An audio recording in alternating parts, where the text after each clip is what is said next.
14 de noviembre de 1944, Glogau, Alemania. En una oficina sin ventanas del edificio administrativo del Registro Civil, un hombre llamado Heinrich Kaufmann firmó la muerte de una mujer que seguía respirando.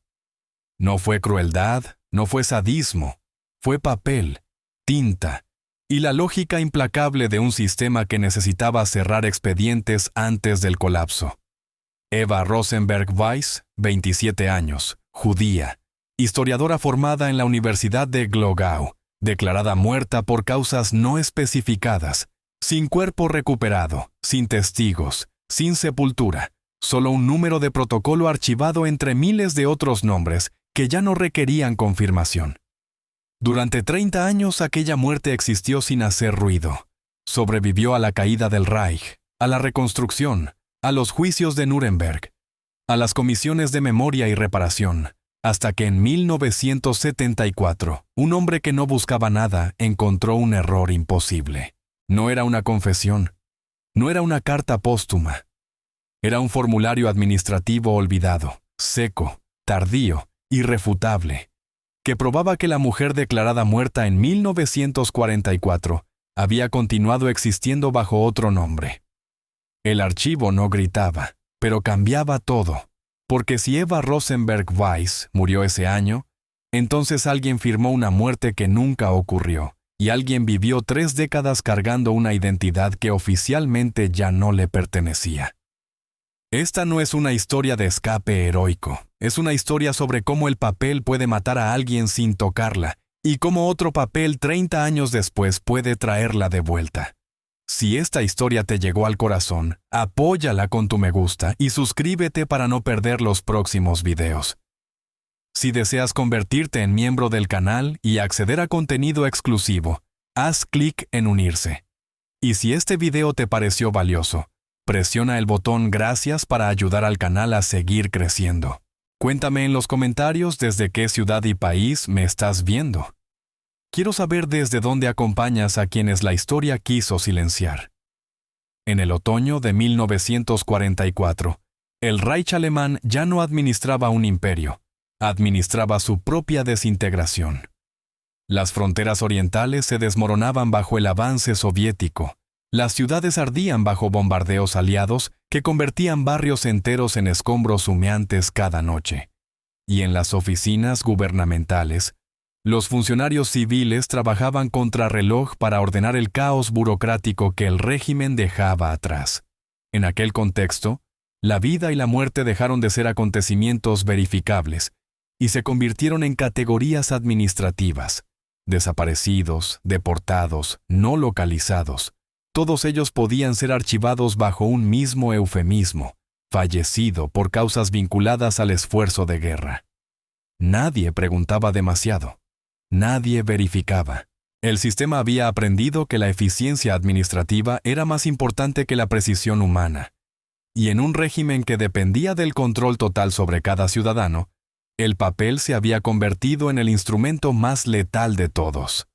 Heinrich Kaufmann no era un oficial de las SS, no era un ideólogo del partido, no había participado en deportaciones ni firmado órdenes de exterminio. Era un abogado administrativo de 52 años, funcionario civil del registro de población desde antes de la guerra. Un hombre cuyo trabajo consistía en mantener los archivos del Reich ordenados, completos y actualizados. Su escritorio estaba siempre limpio, sus sellos perfectamente alineados, sus expedientes cerrados con precisión matemática. Había estudiado Derecho en la Universidad de Berlín en los años 20, cuando la República de Weimar aún creía en la democracia parlamentaria. Se graduó con honores, ingresó al servicio civil en 1927, cuando el sistema administrativo alemán era considerado el más eficiente del mundo. Conocía cada artículo del Código Civil, cada procedimiento, cada formulario. Y cuando los nacionalsocialistas llegaron al poder en 1933, Kaufmann no renunció, no protestó, tampoco se afilió al partido con entusiasmo ideológico. Simplemente continuó trabajando porque los archivos debían seguir funcionando sin importar quién gobernara. En noviembre de 1944, recibió la orden de cerrar cientos de expedientes pendientes. La directiva llegó el 8 de noviembre, firmada por un subsecretario del Ministerio del Interior, cuyo nombre nadie recordaría después de la guerra. El memorando era claro. Todos los expedientes pendientes de judíos no localizados, deportados sin confirmación de destino o desaparecidos sin registro posterior, debían ser cerrados antes del 30 de noviembre. No era una orden de exterminio, era una orden de limpieza administrativa. El frente oriental se acercaba, los archivos debían ser evacuados o destruidos, y antes de destruirlos, debían estar completos, sin pendientes, sin casos abiertos, sin nombres que pudieran generar preguntas incómodas en el futuro. Kaufman revisó las listas. Había 247 nombres solo en su jurisdicción. Algunos con fecha de deportación documentada, otros sin ella. Algunos con último domicilio conocido, otros con dirección inexistente o bombardeada. Eva Rosenberg Weiss estaba entre ellos. Su último registro oficial databa de marzo de 1944, cuando su esposo fue enviado al este en un transporte de trabajadores forzados. Desde entonces, nada. Ningún documento posterior, ninguna solicitud de transferencia, ningún permiso de residencia actualizado. Para Kaufman era un expediente incompleto, y los expedientes incompletos debían cerrarse. Firmó la certificación de defunción con fecha 14 de noviembre de 1944. Causa no especificada vinculada a circunstancias de guerra, lugar no determinado, cuerpo no recuperado. El sello del Reich cayó sobre el papel con un sonido seco y definitivo. El expediente fue archivado en una caja metálica gris que contenía otros 83 certificados de defunción firmados esa misma semana. Eva Rosenberg Weiss dejó de existir legalmente, pero ella seguía viva. Eva había nacido el 12 de abril de 1917, en Glogau, capital de la provincia de Silesia, una ciudad que entonces formaba parte del Imperio Alemán y que hoy es Głogów, Polonia. Su padre Ludwig Rosenberg era médico pediatra graduado de la Universidad de Heidelberg, con una consulta privada en el centro de la ciudad, donde atendía tanto a familias judías como cristianas. Su madre Margarete había sido profesora de literatura alemana en un liceo femenino, antes de que las leyes raciales la expulsaran del sistema educativo, en 1935. La familia vivía en un apartamento amplio en la Schweidnitzer Straße, en el segundo piso de un edificio de 4 plantas con balcones de hierro forjado y ventanas que daban a una plaza arbolada. Eva creció entre libros, discusiones políticas moderadas y la certeza de que la educación era la única herencia que nadie podía confiscar. Su padre le enseñó a leer a los 4 años. Su madre le enseñó a escribir sin errores ortográficos a los 6. A los 10, Eva ya había leído a Goethe, Schiller y Heine. A los 14, dominaba el francés y el latín. A los 17, había decidido que quería ser historiadora. En 1936, con 19 años, ingresó a la Facultad de Historia de la Universidad de Glogau. Estudió archivística, paleografía, historia moderna alemana, diplomática medieval. Aprendió a leer documentos antiguos en letra gótica, a catalogar expedientes con precisión milimétrica, a identificar fuentes primarias y secundarias, a distinguir entre un documento auténtico y una falsificación. Su profesor de archivística, el Dr. Gustav Meyer, le dijo una vez: «Los archivos son la memoria de la civilización. Si sabes leerlos, sabes cómo funciona el poder». Eva pensaba dedicarse a la investigación académica, quizás trabajar en algún archivo municipal, editar textos históricos olvidados, enseñar en alguna escuela privada, publicar artículos sobre historia regional. Pero en noviembre de 1938, después de la Kristallnacht, las leyes de Nuremberg cerraron esa posibilidad. Los judíos fueron expulsados de las universidades. Los títulos académicos dejaron de ser válidos para efectos profesionales. Y Eva entendió que su conocimiento solo le serviría si dejaba de llamar atención. Su padre fue despedido del hospital donde colaboraba como consultor. Su consulta privada fue saqueada durante los disturbios. La familia tuvo que mudarse a un apartamento más pequeño en un barrio periférico, donde vivían otras familias judías desplazadas. Ludwig Rosenberg envejeció 10 años en 6 meses. En septiembre de 1940, fue deportado hacia el este en uno de los primeros transportes masivos desde Silesia. Margarete nunca volvió a verlo, nunca recibió carta, nunca supo dónde murió ni cuándo. Eva quedó sola con su madre. Y en 1941 tomó una decisión pragmática. Se casó con Martin Weiss, un ingeniero químico judío de 31 años que trabajaba en una fábrica de componentes industriales.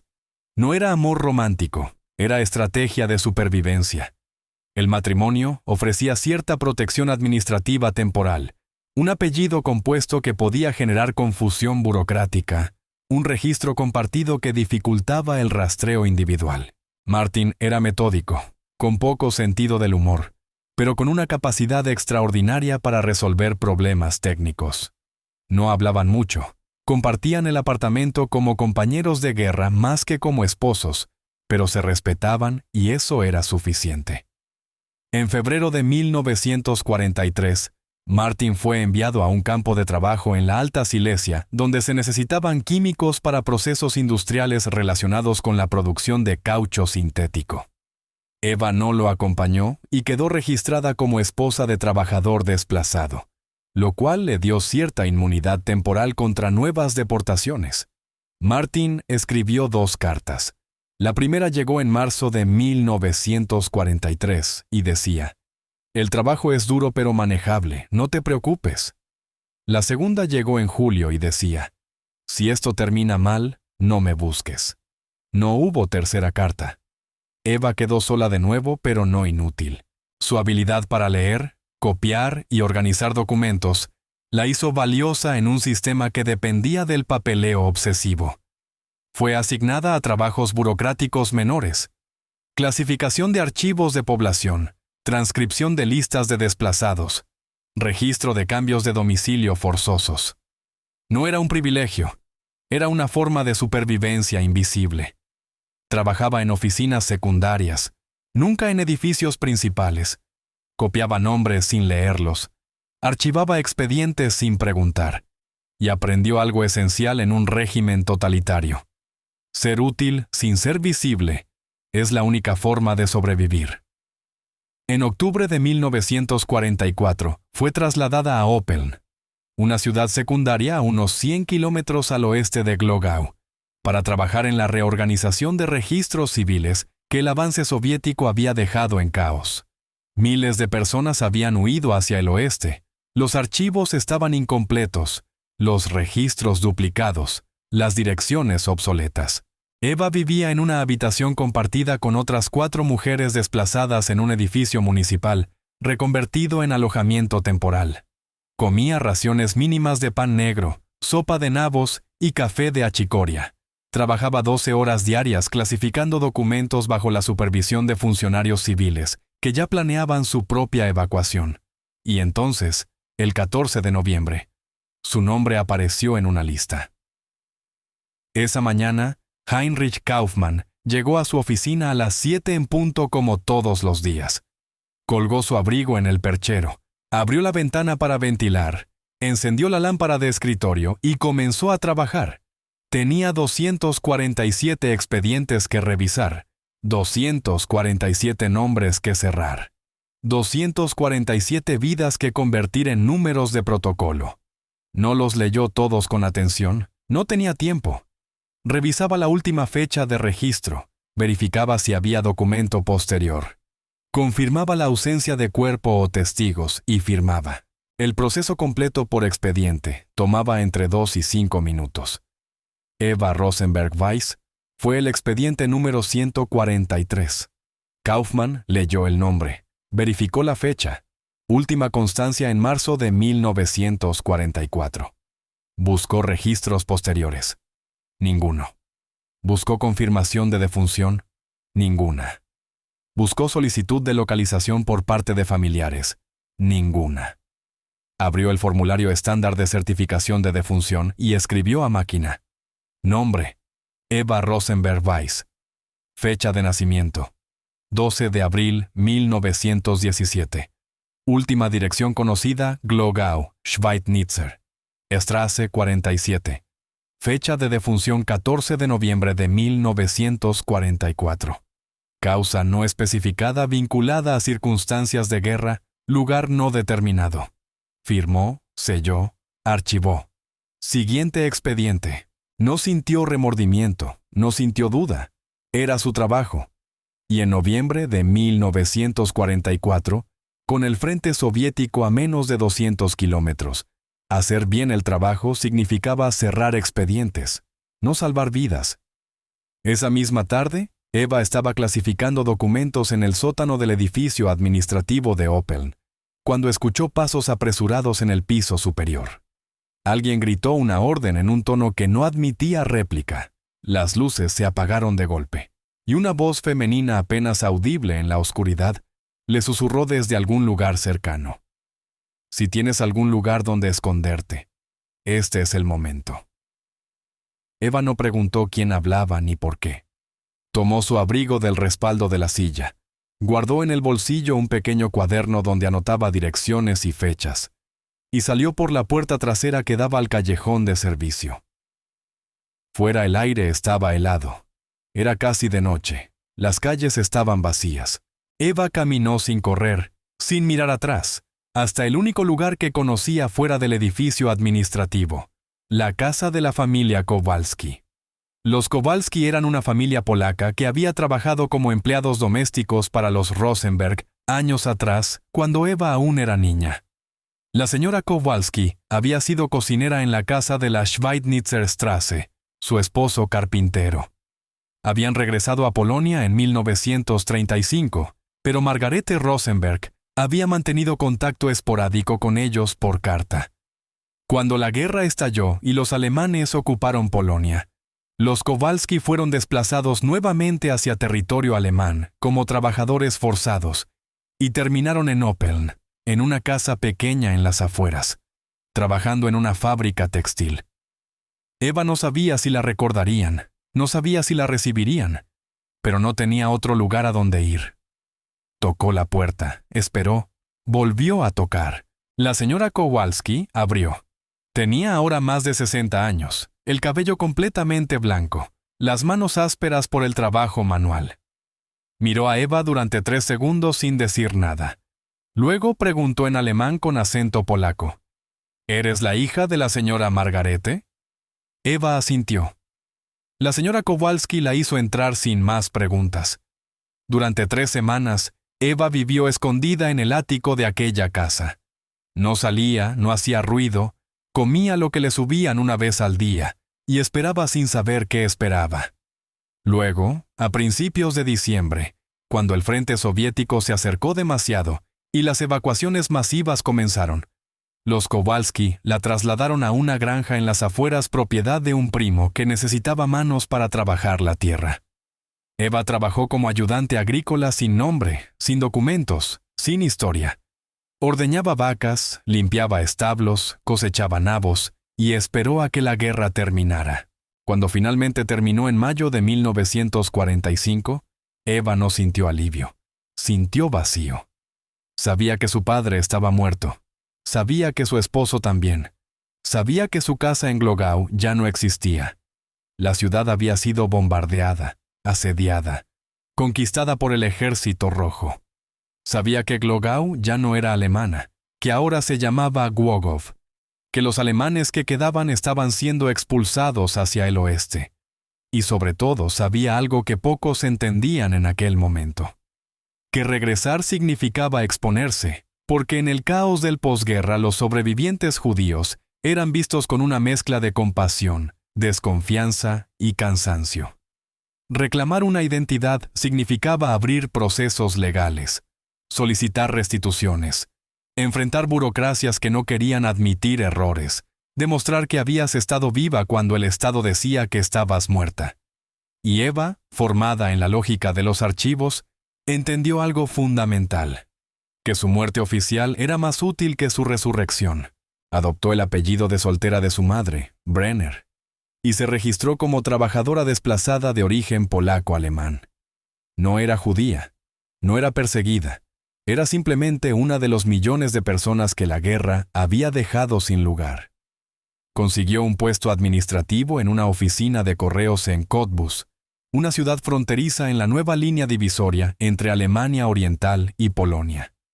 Vivió sola en una habitación alquilada, trabajó en silencio, nunca solicitó indemnización como víctima del nazismo, nunca reclamó propiedades confiscadas, nunca volvió a usar el nombre Rosenberg Weiss. No era miedo, era estrategia, porque sabía que los archivos nunca olvidan y que un error administrativo puede ser más peligroso que una orden de arresto. Mientras tanto, en Düsseldorf, Margarete Rosenberg recibió en septiembre de 1945 la confirmación oficial de la muerte de su hija. El documento llegó por correo dentro de un sobre marrón, con el sello de la nueva administración de posguerra. Estaba sellado, fechado, firmado por un funcionario cuyo nombre Margarete no reconoció. Decía Eva Rosenberg Weiss, fallecida el 14 de noviembre de 1944. Causa no especificada vinculada a circunstancias de guerra. Lugar no determinado. Cuerpo no recuperado. Margarete leyó el documento 3 veces. Luego lo dobló con cuidado y lo guardó en una caja de madera donde conservaba los pocos objetos que había logrado salvar. Una fotografía de Ludwig, un certificado escolar de Eva, una carta que Martin había enviado desde el campo de trabajo. No tenía tumba que visitar, no tenía cuerpo que enterrar, solo un papel que le decía que su hija ya no existía. Durante 29 años vivió con esa certeza. Se mudó a Colonia en 1947, donde consiguió trabajo como traductora de textos técnicos del alemán al inglés para organismos de reconstrucción aliados. Era un trabajo discreto, bien pagado, que le permitía vivir sin depender de nadie. Nunca se volvió a casar, nunca habló de Eva en público, guardó una fotografía en la mesita de noche y aprendió a vivir con la ausencia institucionalizada. Porque en la Alemania de posguerra, el duelo sin cuerpo era la norma, no la excepción. Millones de familias vivían con la misma incertidumbre, y el Estado les ofrecía un certificado de defunción como único consuelo. En 1974, el gobierno de Alemania Occidental lanzó un programa tardío de compensación para víctimas judías que no habían recibido reparaciones en los años inmediatos a la guerra. El objetivo era cerrar casos pendientes, revisar archivos olvidados, identificar errores administrativos que hubieran impedido el acceso a indemnizaciones. Werner Zimmermann, abogado especializado en derecho administrativo y archivista del estado de Renania del Norte-Westfalia, fue asignado a revisar expedientes antiguos del Reich en busca de inconsistencias. Werner tenía 44 años. Era un hombre discreto, metódico, sin ambiciones políticas ni inclinaciones ideológicas fuertes. Había estudiado Derecho en la Universidad de Münster en los años 50, cuando Alemania aún intentaba procesar jurídicamente su pasado reciente. Trabajaba en archivos estatales desde 1955.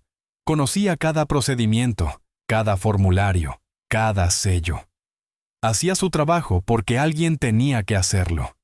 En marzo de 1974, mientras revisaba registros de defunciones de 1944 archivados en cajas metálicas que nunca habían sido digitalizadas, encontró algo extraño. El expediente de Eva Rosenberg Weiss tenía fecha de defunción 14 de noviembre de 1944, firmado por Heinrich Kaufmann, sellado con el sello oficial del Reich. Pero en un archivo secundario, un listado de trabajadores desplazados registrados en la zona de ocupación soviética entre 1945 y 1947. Aparecía el nombre Eva Brenner, nacida el 12 de abril de 1917. Lugar de nacimiento Glogau. La misma fecha de nacimiento, la misma ciudad. Podía ser coincidencia, pero Werner había aprendido que en los archivos del Reich, las coincidencias casi nunca lo eran. Buscó más. encontró un formulario de solicitud de permiso de residencia en Cottbus, fechado en abril de 1947, firmado por una tal Eva Brenner. El documento incluía una fotografía borrosa en blanco y negro, una firma ilegible, una fecha de nacimiento, 12 de abril 1917, la misma que Eva Rosenberg.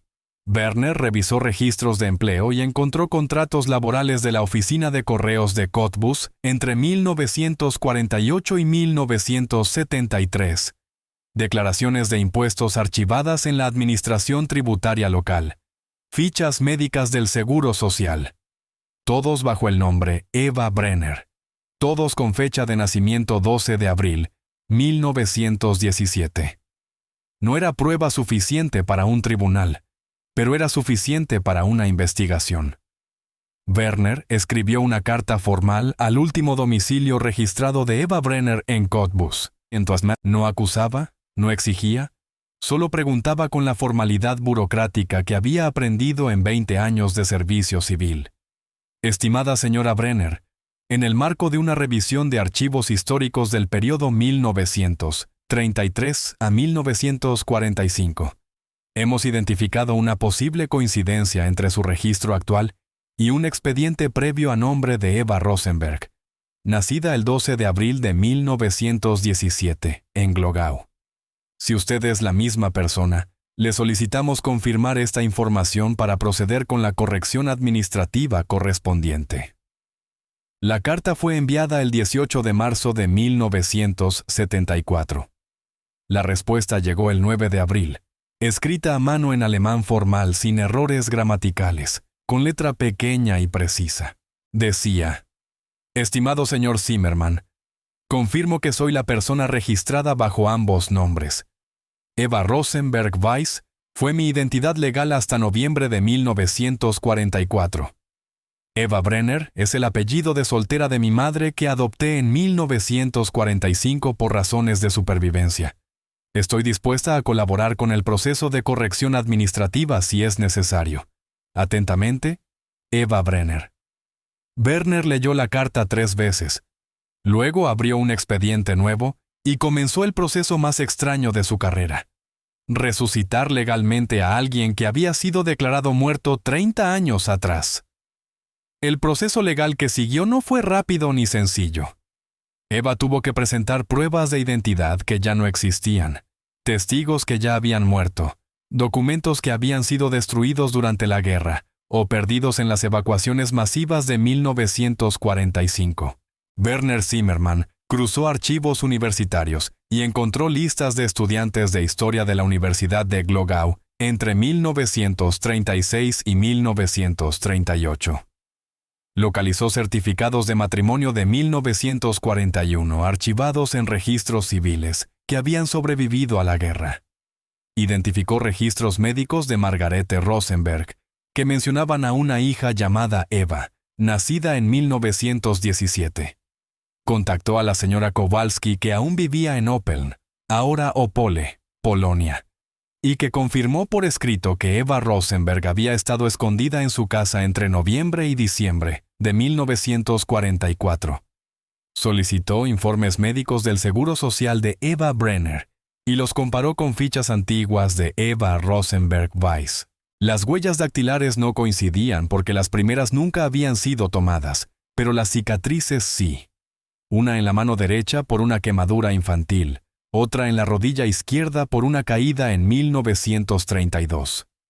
Y finalmente, en junio de 1974, el Estado alemán reconoció oficialmente que Eva Rosenberg Weiss no había fallecido el 14 de noviembre de 1944, que su muerte había sido un error administrativo, que había sobrevivido 30 años bajo otro nombre, y que legalmente había sido muerta sin haber muerto. Cuando Werner contactó a Margarete Rosenberg para informarle que su hija estaba viva, la mujer no respondió con alivio inmediato, respondió con silencio. Luego, después de 10 segundos, preguntó: ¿Estás seguro? Werner le explicó el proceso, los documentos cruzados, las fechas coincidentes, la confirmación escrita de Eva, todo. Margarete escuchó sin interrumpir. Al final dijo: «Necesito pensarlo». Porque para Margarete la muerte de Eva había sido un hecho oficial durante 29 años. Había llorado, había aceptado, había seguido adelante. Y ahora le decían que todo eso había sido mentira. El reencuentro se organizó 3 meses después, en septiembre de 1974, en una oficina neutral del Ministerio del Interior en Colonia. Werner Zimmermann estuvo presente como testigo administrativo. Había también un asistente social y un notario. Eva llegó primero. Vestía un abrigo gris, llevaba el cabello recogido, las manos cruzadas sobre el regazo. Tenía 57 años, pero aparentaba más, el rostro marcado por décadas de silencio. Margarete llegó 5 minutos después. Caminaba despacio apoyada en un bastón. Tenía 71 años. No hubo abrazos, no hubo lágrimas.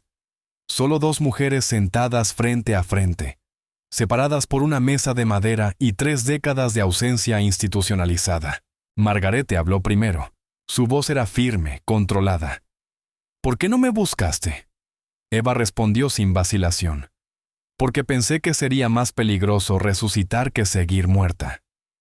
Margarete asintió despacio. Luego preguntó: «¿Dónde estuviste?». «Escondida, luego en Cottbus, trabajando, esperando». «¿Esperando qué?». «Que fuera seguro volver a existir». Margarete cerró los ojos un momento. Cuando los abrió dijo: «30 años es mucho tiempo para esperar». Eva no respondió. No hubo reconciliación inmediata. No hubo perdón cinematográfico. Solo la comprensión lenta y dolorosa de que ambas habían sobrevivido a su manera y que el Reich las había matado sin necesidad de balas. Se vieron 3 veces más en los años siguientes. Nunca vivieron juntas. Nunca recuperaron la intimidad que habían perdido. Pero se escribieron cartas ocasionales. Se llamaron por teléfono en Navidad. Y aprendieron a convivir con el hecho de que la historia las había separado de una forma que ningún reencuentro podía reparar del todo. El caso de Eva Rosenberg Weiss nunca llegó a los titulares de los periódicos. No fue parte de los grandes juicios de posguerra. No apareció en libros de historia. No se convirtió en símbolo de nada. Fue archivado como un error administrativo, una anomalía estadística, un caso cerrado tardíamente. Heinrich Kaufmann, el funcionario que firmó su muerte, había fallecido en 1961 de un infarto sin saber que había matado a alguien que seguía viva. Nunca fue juzgado, no fue procesado. Su firma solo había sido un acto burocrático más entre millones.